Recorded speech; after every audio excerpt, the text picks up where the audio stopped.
arisan simpan pinjam. Ibu ikut nabung dulunya, tetapi tidak pernah ikut minjam. Apakah terkena dosa riba? Kalau benar seperti itu, berdasarkan sabda Nabi, ibu menjadi seorang mukil yang memberi riba. Ada sebuah hadis disebutkan bahwa Nabi kita melaknat, la'ana Rasulullah sallallahu alaihi wasallam. Rasulullah sallallahu alaihi wasallam melaknat satu, akilar riba, pemakan riba. Dalam hal ini konteks koperasi ibu ini berarti yang meminjam dengan bunga. Dua, wa mukilahu, pemberi riba. Yang ketiga, wa katibahu, pencatat riba. Yang keempat, wa syahidaihi, dua saksi transaksi ribawi. Dengan tegas Rasul menutup sabda beliau, hum sawaun, mereka itu keempat-empatnya itu sama saja, nggak ada bedanya, sama-sama hidup dalam laknat Rasulullah. Baik yang memakan riba, yang memberi modal untuk riba, yang menjadi pencatat ribanya, yang menyaksikan atau menentukan ini boleh transaksi atau tidak, transaksi ribawi, itu sama-sama dalam laknat Rasulullah. Kalau kita ikut koperasi yang tidak diatur dengan prinsip syariah, meski kita tidak pernah meminjam, namun kita terus ikut nabung, berarti kita menjadi mukil. Mukil orang yang memberi riba, berarti memberi modal untuk transaksi ribawi. Pemakan riba, pemberi modal untuk riba sama dalam laknat Rasulullah. Lah berarti kesimpulannya bagaimana? Kalau ibu sekarang masih menjadi anggota, kalau ibu ikut menabung lagi berarti jadi mukilnya, pemberi riba meski tidak pinjam. Ikut koperasi kan tidak wajib.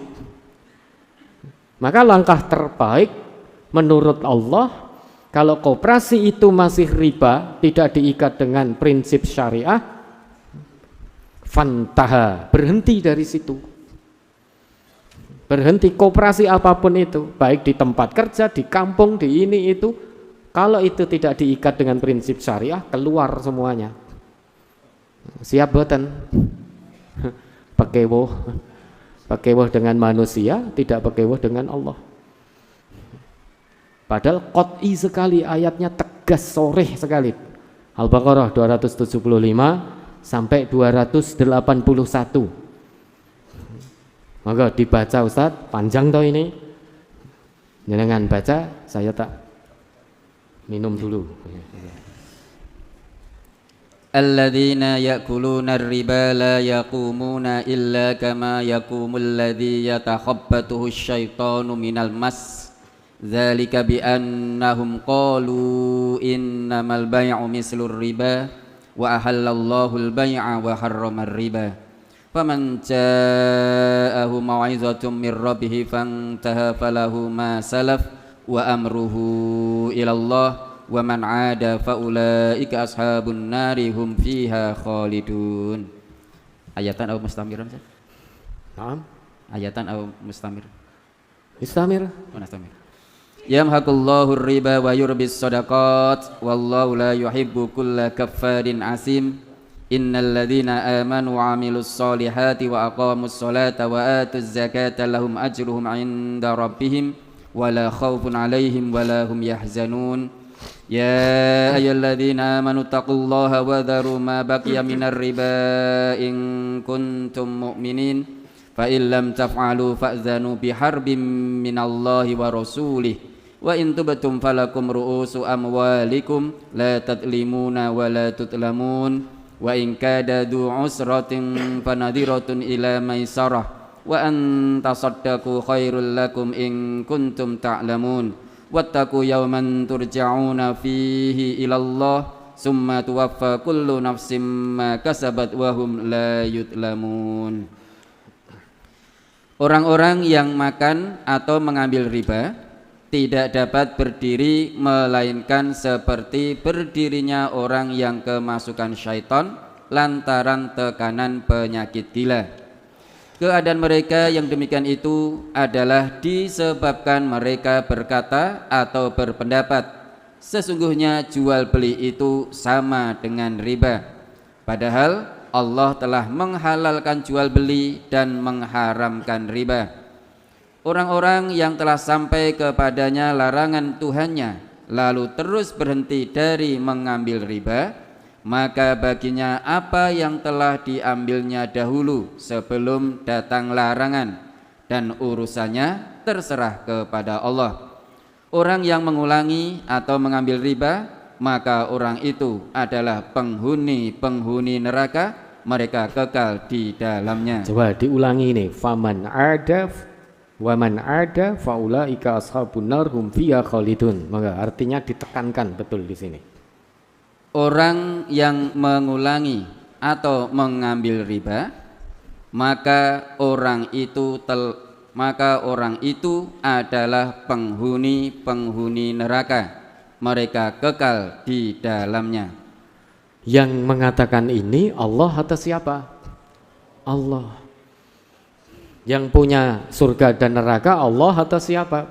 Allah.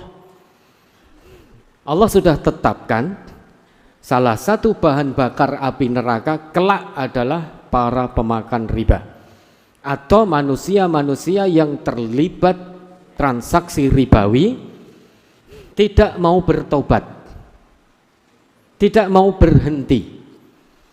Padahal sudah datang keterangan, penjelasan, bayan yang cukup jelas tentang larangan riba. Ayat-ayat tentang riba ini diyakini oleh ulama, diyakini sebagai ayat-ayat terakhir sebelum Rasulullah wafat. Meski bukan yang paling akhir, namun termasuk ayat-ayat yang akhir. Dan Nabi tidak menjelaskan apa itu riba. Kenapa Nabi tidak menjelaskan? Karena masyarakat Arab yang disapa oleh Al-Quran, masyarakat jahiliyah sudah sangat tahu tentang praktek riba. Maka Nabi tidak perlu jelaskan lagi, ketika disebutkan riba, mereka mengetahui apa itu riba. Yang umum terjadi pada waktu itu riba nasiah. Seseorang meminjamkan atau menghutangkan uangnya kepada orang lain dengan memberi syarat tambahan dalam pengembalian. Misal meminjamkan 1 dinar, minta kembali 2 dinar. Itu riba nasiah. Baik riba nasiah maupun riba fadl. Riba fadl, tukar menukar barang ribawi dengan kelebihan, jual menjual barang ribawi dengan kelebihan. Misalnya menjual emas 24 karat dibeli dengan emas 20 karat, yang 20 karat menambahkan 1 gram sebagai upah bagi 24 karat tadi. Ini riba fadl. Baik riba nasiah maupun riba fadl, kulluha maudu'ah, semuanya sudah dihapus secara total, sehingga tidak ada alasan lagi untuk melakukan praktek ribawi. Inna ribal jahiliyah kulluha maudu'ah, sesungguhnya riba yang pernah terjadi di masa jahiliyah semuanya sudah dihapuskan. Tidak ada riba lagi yang dibenarkan. Syariat sudah sangat sempurna. Kalau dulu masa jahiliyah ada orang terlibat riba, setelah turun ayat itu masih ada yang ngeyel riba, saat ini pun banyak orang yang ngaku Islam juga terlibat riba,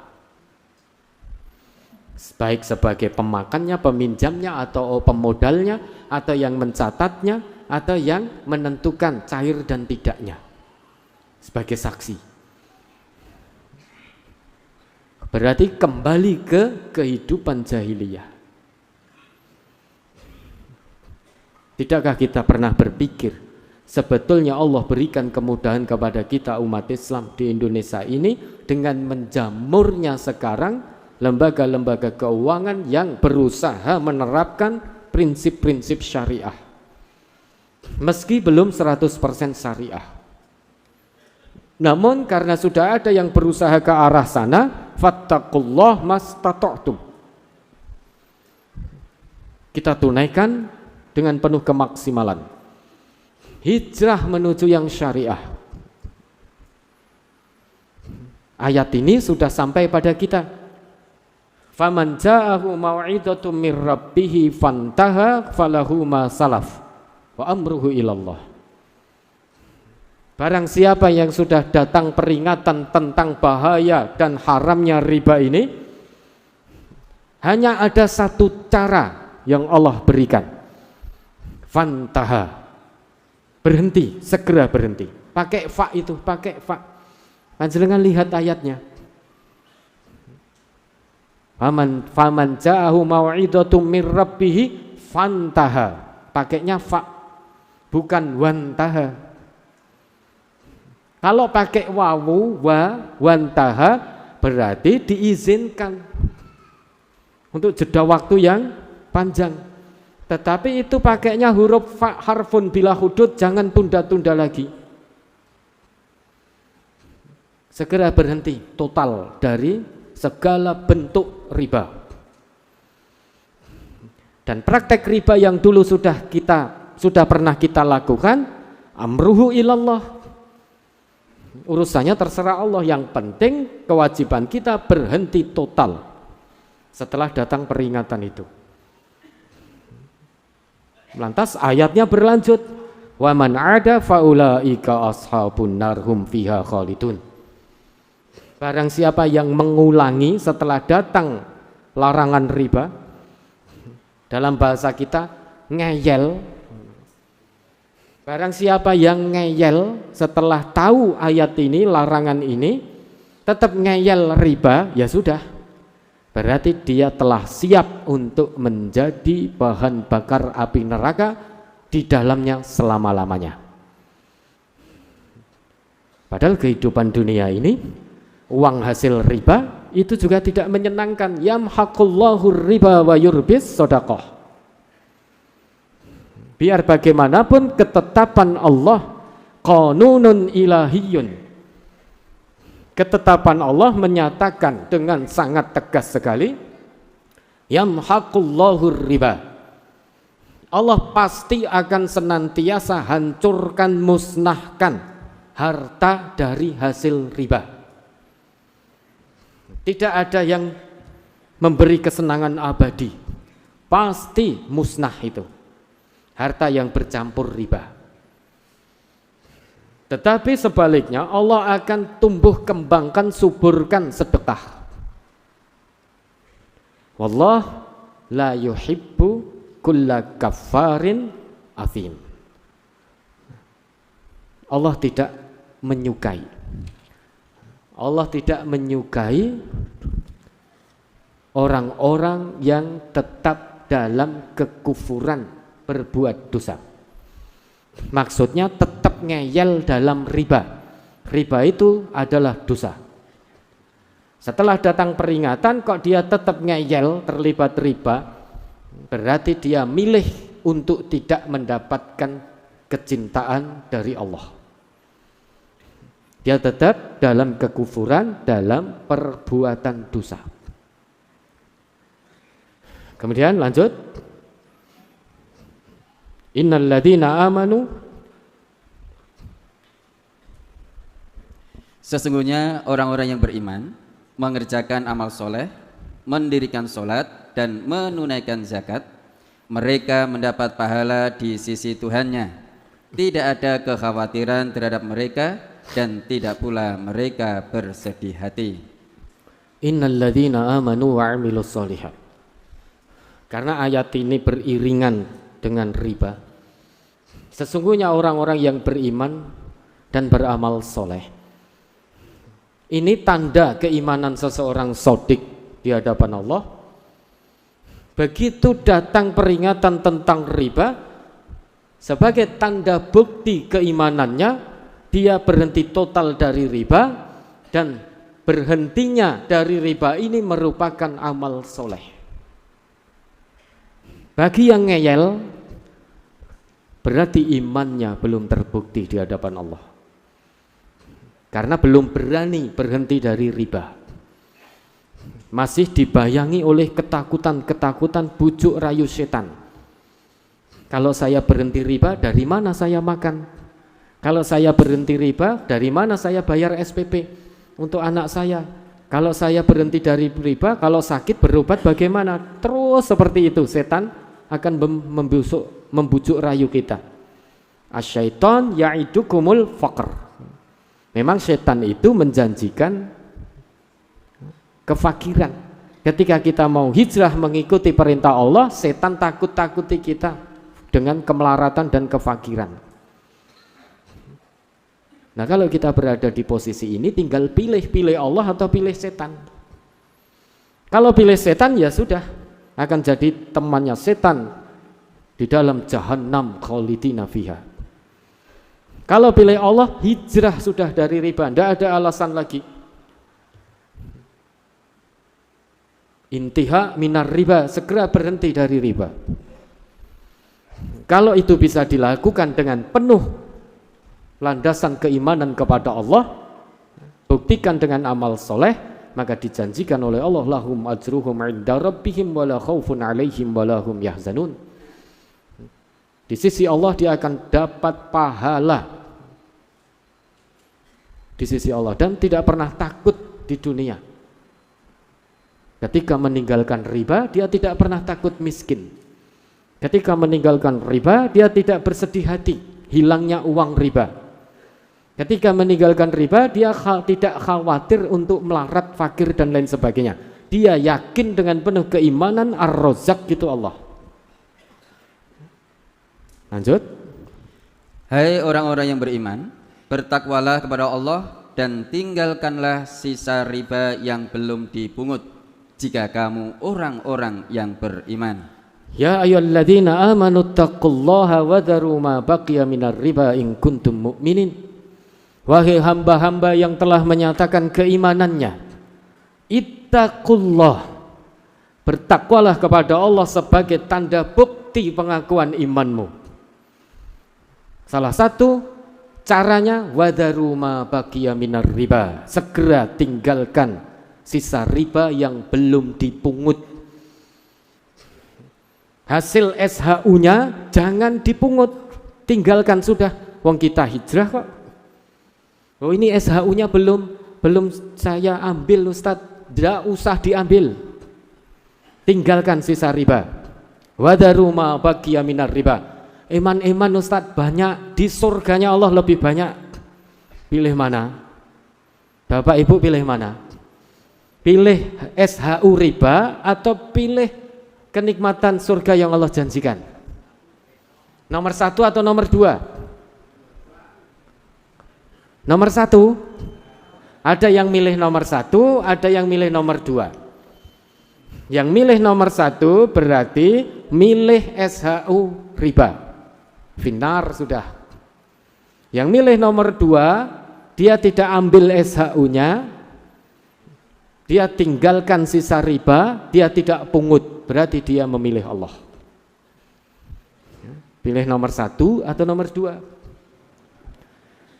Sulit toh? Nggak ada jawaban, sulit.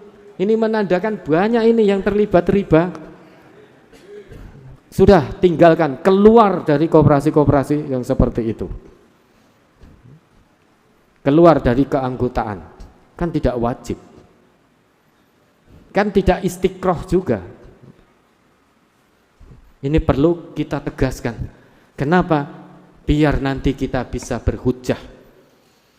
Nanti kalau saya sudah meninggal ditanya oleh Allah, kenapa tidak disampaikan? Sudah saya sampaikan, wahai Allah, di kajian Ahad pagi, ketika di Pondok Pesantren MTA Mojogedang Karanganyar Jawa Tengah Indonesia, pada tanggal 22 Januari tahun 2023.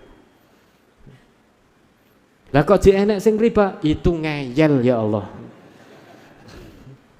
Itu ngeyel. Ya terserah Allah. Bagi warga MTA yang masih ngeyel, monggo terserah Allah. Karena tidak ada bisa tolong menolong di hadapan Allah. Semuanya bertanggung jawab terhadap amalnya sendiri-sendiri. In kuntum mu'minin, jika kamu ingin pengakuan imanmu dinilai oleh Allah, tinggalkan riba. Sisa riba yang belum dipungut sudah biarkan, jangan dipungut. Lanjut. Maka jika kamu tidak mengerjakan atau meninggalkan sisa riba, maka ketahuilah bahwa Allah dan Rasul-Nya akan memerangimu. Dan jika kamu bertaubat dari pengambilan riba, maka bagimu pokok hartamu, kamu tidak menganiaya dan tidak pula dianiaya. Dahsyat sekali ayat ini. Fa illam taf'alu, dan jika kamu ngeyel, tidak mau meninggalkan riba dengan alasan macam-macam, A, B, C, D dan lain sebagainya. Jika kamu ngeyel, takut tidak bisa makan, takut tidak punya pekerjaan, takut tidak punya penghasilan, itu alasan-alasan yang menyebabkan kita ngeyel dalam riba, melupakan Allah sebagai Ar-Razzaq, sehingga tidak berani hijrah dari riba menuju jalan yang Allah ridhoi. Ingat, fa'dzanu biharbim minallahi wa rasulih. Allah perintahkan pada kita, hei orang-orang yang ngeyel, tidak mau berhenti dari riba, umumkan oleh dirimu sendiri bahwa kamu mau berperang melawan Allah dan Rasul. Bukan Allah yang mengumumkan peperangan, tetapi Allah perintahkan kepada orang yang ngeyel dalam riba, hei pelaku-pelaku riba, siapapun kamu yang terlibat dalam transaksi-transaksi ribawi, fa'dzanu, umumkan perang melawanku dan melawan Rasulku. Sehingga kita sendiri yang ngeyel riba ini diperintah oleh Allah untuk mengumumkan perang melawan Allah dan Rasul. Berarti kengeyelan kita di riba, secara langsung kita telah menabuh genderang perang melawan Allah dan Rasul. Selamat atau celaka? Pasti celaka. Sampai Allah perintahkan, umumkanlah perang melawanku dan Rasulku bagi orang-orang yang ngeyel dalam riba. Namun berikutnya Allah berikan informasinya, wa in tubtum falakum ru'usu amwalikum la tadlimun wa la tudlamun. Jika setelah datang peringatan tentang riba, kamu memilih ketaatan kepada Allah, kita memilih taat pada Allah, tinggalkan riba, tobat dari riba dengan cara berhenti total dari riba, baik pemakannya, pemodalnya, pencatatnya, saksinya, apapun posisi kita dalam transaksi ribawi ini, kita berhenti total. Falakum ru'usu amwalikum la tadlimun wa la tudlamun. Bagimu pokok uangmu, boleh mengambil pokoknya saja, tinggalkan bunganya. Dan kita tidak diwajibkan mengembalikan bunga yang dulu sudah kita pungut, karena dulu belum tahu. Dengan demikian la tadlimun wa la tudlamun, kamu tidak berlaku zalim dan kamu tidak pula terdolimi. Sudah ya? Sudah jelas ini? Nah, tinggal kita berani tidak hijrah dari riba. Ya, kalau berani berarti kita milik Allah, yakin betul. Berarti pembuktian pengakuan keimanan kita betul-betul terbukti di hadapan Allah. Kalau tidak berani, ya sudah, berarti memilih menjadi bahan bakar api neraka. Na'udzubillah.